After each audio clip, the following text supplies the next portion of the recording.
Film की शुरुआत में हमें एक स्पेसशिप को दिखाया जाता है जिसमें हेल नाम का एस्ट्रोनॉट अपने साथी एस्ट्रोनॉट के साथ स्पेस में सफर कर रहा होता है और तभी उनकी स्पेसशिप से मीटोराइड टकरा जाते हैं जिससे उनका स्पेसशिप बहुत ज्यादा गर्म होकर विस्फोट हो जाता है। अब हम समुद्र के अंदर कई सारे रंग के बड़े बॉल्स को देखते हैं जिनमें इंसानों को रखा गया था।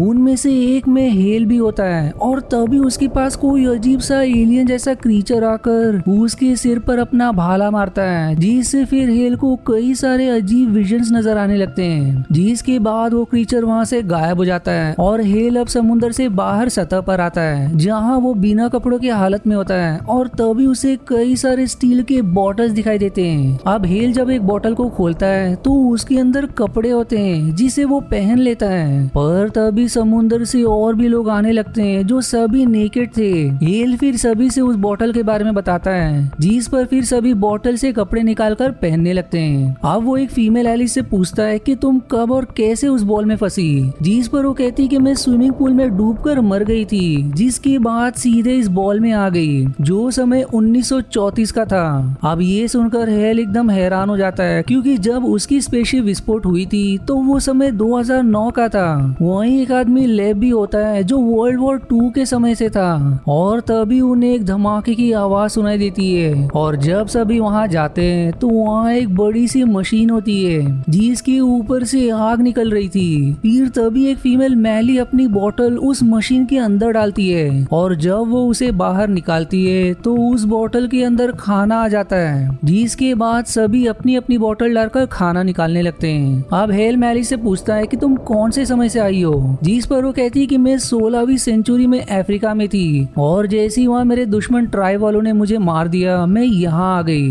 पर हेल कहता है कि फिर तुम्हें इंग्लिश कैसे आती है, लेकिन वो जवाब देती है कि इंग्लिश क्या होती है मुझे तो नहीं पता। जो सुनकर हेल को समझ आ जाता है कि कोई चीज है जो सभी का भाषा को ट्रांसलेट कर रही है ताकि सभी एक दूसरे की भाषा जान सके। तभी फिर एक आदमी नीरो जो उस समय के आदमी जब इंसान बंदर हुआ करते थे उसे मारने लगता है। हेल फिर उसे ऐसा करने से रोकता है और तभी हेल को याद आता है कि नीरो को उसने विजन में देखा था, लेकिन अब वहाँ व्लादिमीर नाम का आदमी अपने साथियों के साथ घोड़े पर सवार होकर आता है और सभी को बंदी बनाकर अपने साथ ले जाने लगता है। वहीं रास्ते में हेल एलिस और लीव से कहता है कि हम सब मरने के बाद सीधा यहाँ आ गए, हमें तो नर्क या स्वर्ग में जाना चाहिए था, तो हम यहाँ कैसे आ गए? जरूर इस प्लेनेट में कुछ गड़बड़ है या हमें किसी खास काम के लिए यहाँ लाया गया है। जिसके बाद व्लादिमीर के आदमी सभी को जेल में डाल देते हैं। अब रात को उनके जेल में एक एलियन मैनॉट और एक बच्ची ग्वेन भी आती है जो मैनॉट को देखकर सभी डर जाते हैं, पर वो कहता है कि मैं किसी को नुकसान नहीं पहुंचाऊंगा। हेल अब मैनॉट को अपने बारे में बताने को कहता है जिस पर वो उसे एक शॉकिंग जानकारी देता है कि साल 2029 में धरती पर एलियन की सरकार द्वारा न्यूक्लियर हमला किया गया था जो इंसान के 100 मिलियन न्यूक्लियर बॉम्ब के बराबर था, जिससे पूरी धरती खत्म हो गई जहाँ कोई भी नहीं बचा। मैं उस समय एक स्पेसशिप पायलट था, लेकिन मैं भी धरती पर मारा गया और मरते ही मैं भी यहाँ आ गया जहाँ मुझे अब तक 2 साल हो गए हैं और अभी व्लादिमीर के सिपाहियों ने मुझे बंदी बनाया है। मैं दरअसल दूसरे ट्राइब से हूँ जो यहाँ से थोड़ी दूर है और ग्वेन भी वहीं से है। इस प्लेनेट में दरअसल हजारों छोटे छोटे ट्राइब है और वहीं व्लादिमीर इस आइलैंड पर पिछले 10 साल से रह रहा है, इसलिए वो खुद को यहाँ का राजा मानता है। जो सब सुनकर हेल और एलिस हैरान हो जाते हैं। अब कुछ समय बाद जब सभी सो रहे होते हैं तो हेल की जेल के पास वही क्रीचर आकर उसे जेल से आजाद कर देता है, जिसके बाद वो उसे अपने साथ चलने को कहता है। लेकिन ये सारी चीज नीरो देख लेता है। वो अब हेल को धमकाते हुए कहता है कि मुझे भी यहाँ से बाहर निकालो वरना मैं सिपाहियों को उठा दूंगा, लेकिन तब तक हेल वहाँ से भाग जाता है, जिस पर फिर नीरो सभी सिपाहियों को चिल्लाकर उठा देता है और फिर सभी सिपाही हेल के पीछे पड़ जाते हैं, लेकिन वो उनसे कैसे तो बचते हुए समुद्र में कूद जाता है। वहीं दूसरी तरफ सभी लोगों को व्लादिमीर के सिपाही उसके किले की तरफ ले जा रहे होते हैं, पर तभी चालाकी से हेल वहां आकर एक सिपाही को मार देता है और उसके कपड़े पहनकर व्लादिमीर की किले की तरफ जाने लगता है। अब किले में सभी लोगों को मौत का खेल खिलाया जाता है जिसे व्लादिमीर मजे से देख रहा था। खेल में फिर नीरो एक आदमी को मारकर जीत जाता है और फिर नीरो व्लादिमीर के सलाहकार फ्लेवियस जो रोम से है उससे कहता है कि मैं रोम का राजा हूँ जो मरकर यहाँ आया हूँ। वो अपने समय की कुछ जानकारी भी देता है जिस पर फिर फ्लेवियस उसके सामने झुक जाता है और अब सभी नीरो को राजा कहने लगते हैं। पर इससे व्लादिमीर को गुस्सा आ जाता है और इसीलिए वो नीरो से लड़ने लगता है, लेकिन नीरो उसे मारकर उसकी कुर्सी पर बैठ जाता है। वहीं दूसरी तरफ हेल चालाकी से अपने सभी साथियों को सिपाहियों से बचाकर व्लादिमीर के इलाके से बाहर ले आता है। मैनोट अब कहता है कि सभी मेरे ट्राइब चलो, वहाँ हम आराम कर सकते हैं। इसलिए सभी मैनट के साथ उसके ट्राइब आ जाते हैं, जहाँ उनसे ट्राइब का लीडर सैम का साथी टेन मैनोट और ग्वेन को देख खुश हो जाता है और अब सभी को सैम के पास लेकर आता है। वो अब सैम से कहता है कि इन्होंने मुझे व्लादिमीर से बचाया, ये हमारे साथ रह सकते हैं। जिस पर सैम उन्हें ट्राइब में शामिल कर लेता है और फिर वो सभी को अपनी बड़ी जहाज के पास लाता है, जिसमें बैठकर सारे ट्राइब के लोग इस आइलैंड से दूर जाने की तैयारी कर रहे थे। अब जहाज को देख हेल को फिर से विजन याद आता है, जिसमें उसने जहाज को भी देखा था, यानी कि शायद उसने विजन में भविष्य देख लिया हो। वहीं मैनट सैम को जहाज के इंजन के पास लाकर कहता है कि हम इस जहाज को समुद्र में नहीं उतार सकते, क्योंकि इसमें इतनी शक्ति नहीं है कि ये पत्थरों से होकर समुद्र में जा सके।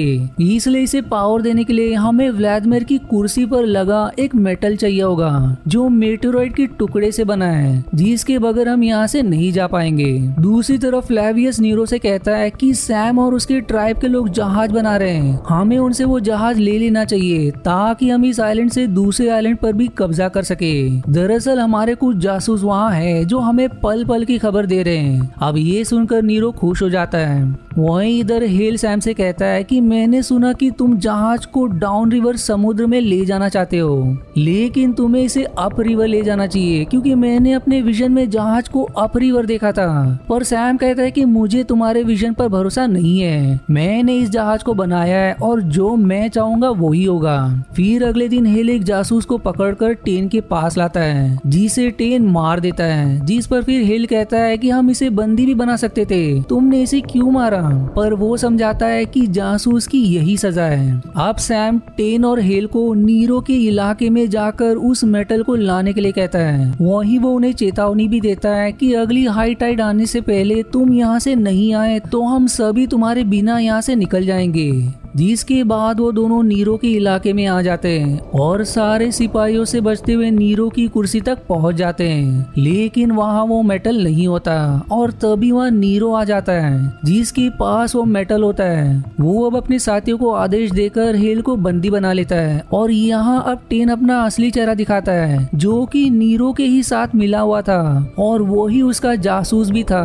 अब नीरो और उसके सिपाही सैम की ट्राइब में आकर सभी को बंदी बना लेते हैं। नीरो अब कहता है कि जिसको मेरा साथ देना है वो दे सकता है, वरना बाकियों को मार दिया जाएगा। फिर अगले दिन नीरो सभी से पूछता है कि इस जहाज के इंजन को कैसे चालू किया जाता है, और ना बताने पर वो सैम को मारने की धमकी देता है, जिस पर फिर मेंटर उसे मजबूरन बता देता है। वहीं दूसरी तरफ हेल समुद्र के किनारे रस्सी से बंधा होता है, जिसे नीरो मार रहा था, जिसके बाद वो वहाँ से चले जाता है। पर कुछ समय बाद वहाँ ग्वेन आकर हेल की रस्सी काट कर उसे आजाद कर देती है। इधर नीरो एलिस को एक कमरे में बंदी बनाया होता है, जहां वो उससे जबरदस्ती करने की कोशिश करता है। वहीं हेल अब सारी सिपाहियों से छुपकर जेल के अंदर आ जाता है, जहां सैम और बाकी होते हैं। अब सैम हेल को देखकर खुश हो जाता है और वो सभी को मोटिवेट भी करता है कि हमें अपनी जहाज उनसे वापस लेनी है और नीरो और उसके साथियों को मारना भी है। क्या तुम सभी अपनी जान पर खेलकर मेरा साथ देने के लिए तैयार हो? जिस पर सभी एक साथ हाँ में जवाब देते हैं।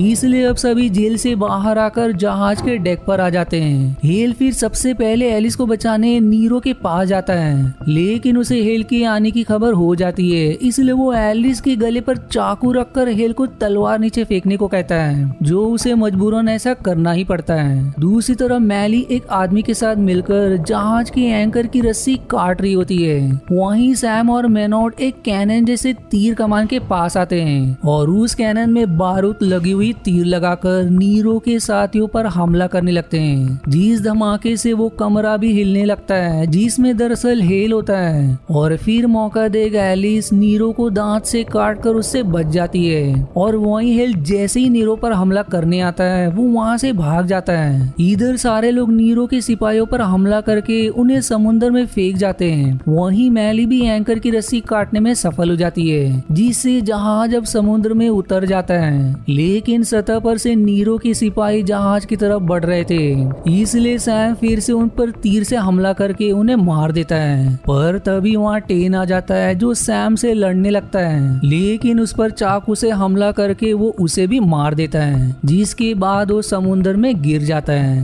अब फ्लेवियस वहाँ आकर हेल से लड़ने लगता है, पर पीछे से मैली उस पर हमला करके उसे ढेर कर देती है। लेकिन अब वहीं उनका जहाज पत्थरों से टकराने वाला होता है, इसलिए मैनट उस मेटल को जहाज के इंजन में डालता है और बाकी सभी जहाज के पर्दे ऊपर कर देते हैं। लेकिन दुर्भाग्य से इंजन चालू नहीं होता, जिससे सभी परेशान हो जाते हैं। और वही इंजन ना चालू होने के कारण लेव जो जहाज को संभाल रहा होता है, उससे जहाज का नियंत्रण छूटने लगता है। पर फिर इसी परेशानी में एलिस इंजन पर हथौड़े से मारने लगती है और भाग्य से इंजन चालू भी हो जाता है, जिसे देख सभी हैरान और खुश हो जाते हैं। अब एल सैम से कहता है कि नीरो अब भी जहाज पर है, इसलिए वो सैम को सभी का ध्यान रखने को कहकर नीरो को ढूंढने चला जाता है। हेल अब वहाँ से लेव के पास आता है, जहाँ नीरो उसके गले पर तलवार रखे होता है। वो उसे चुनौती देता है कि तुम डरपोक हो, हिम्मत है तो मुझसे लड़ो। मैंने इतिहास में नीरो राजा के बारे में पढ़ा है, जब दुश्मन उसके महल पर आक्रमण करने आए तो उसने डर के मारे आत्महत्या कर ली। जो सुनकर नीरो गुस्सा हो जाता है और हेल से लड़ने लगता है, लेकिन हेल अपनी बहादुरी का प्रदर्शन करते हुए नीरो को मार देता है, जिसके बाद नीरो समुद्र में गिर जाता है। अब नीरो के मर जाने के बाद उसके सारे सिपाही समुद्र में कूद जाते हैं और अब जहाज से नीरो और उसके साथियों के चले जाने के बाद सभी खुश हो जाते हैं। हेल अब सैम के पास आता है जो डायरी लिख रहा था। वो हेल को जहाज वापस पाने की खुशी में उसे शराब देता है, जिसे दोनों पी लेते हैं। सैम अब उससे कहता है कि अब से इस जहाज के कैप्टन तुम हो, तुम जहाँ कहोगे ये जहाज वही जाएगा।